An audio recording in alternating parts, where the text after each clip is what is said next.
On Crosby Beach outside Liverpool stands an amazing sight, 100 life-size cast iron figures staring out to sea.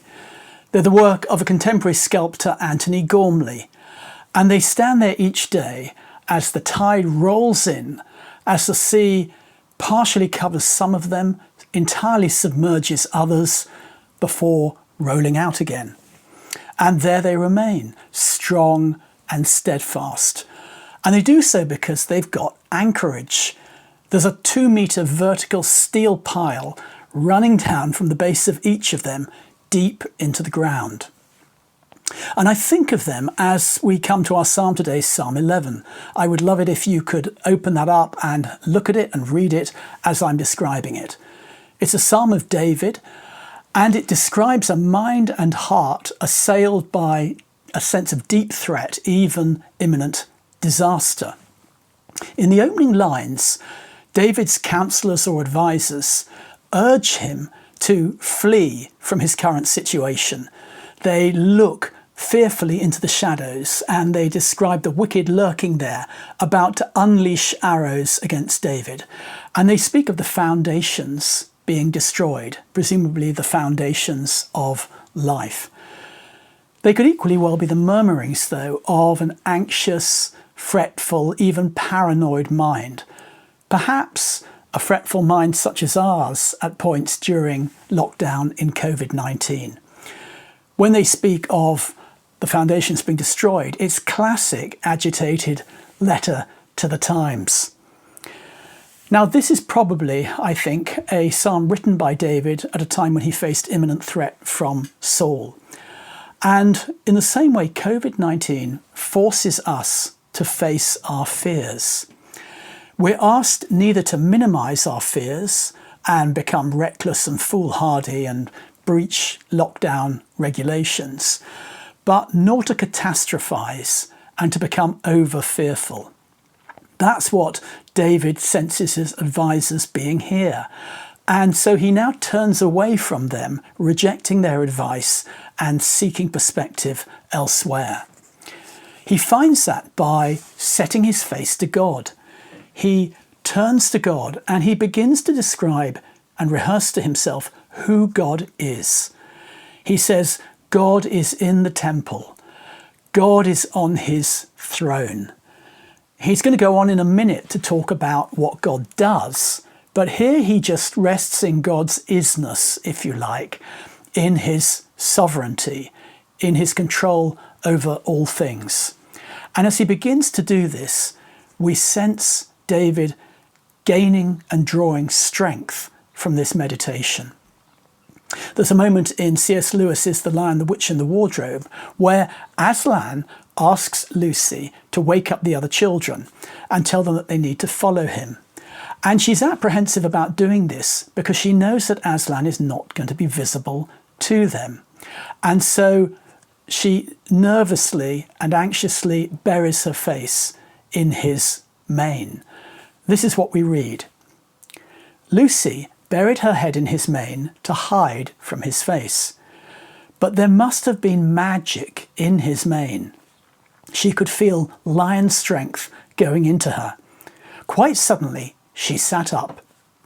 "I'm sorry, Aslan," she said. "I'm ready now."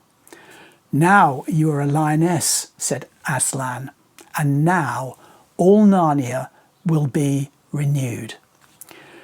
Lucy was avoiding Aslan's eyes, but then when she hides in his mane, she finds herself drawing power from him.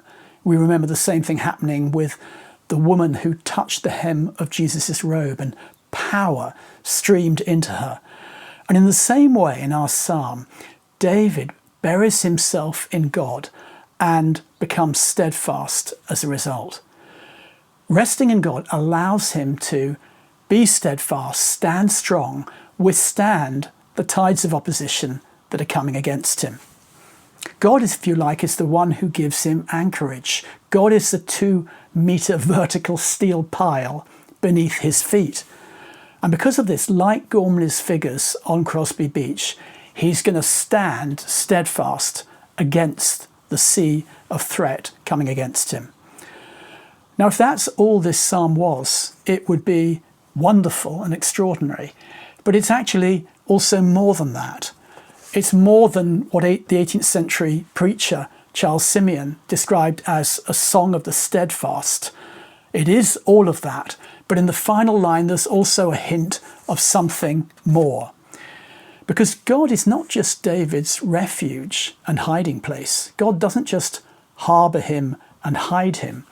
God lovingly gazes upon him.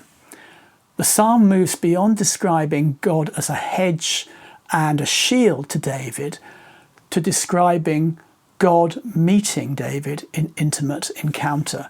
In the final line, God gazes on the upright in heart. Hear David. The 19th century novelist George Eliot talks about the meeting eyes of love. So what does this psalm remind us of then? Well, that even as the Lord's anointed one, David faced opposition and threat, was often pursued, but he always remained able to seek a hiding place in God and to say, in faith, in the Lord, I take my refuge. And it's good to recognise that facing oppositions or trials in life doesn't mean that we're failures as Christians. Jesus in Luke chapter 6 says, "Woe to you when all men speak well of you." Jesus himself, of course, is the anointed one, but is pursued by enemies to the point of death. And in the farewell discourse to the disciples in John 16, he says, "In this world you will have trouble." But we can remain resilient and grow in intimacy, as David does, through such trials. So we pass in this psalm from shifting sands at the start to intimate assurance at the end. In the words of an 18th century poet who wrote hymns, William Cowper, he speaks of God at one point in this way: behind a frowning providence, he hides a smiling face.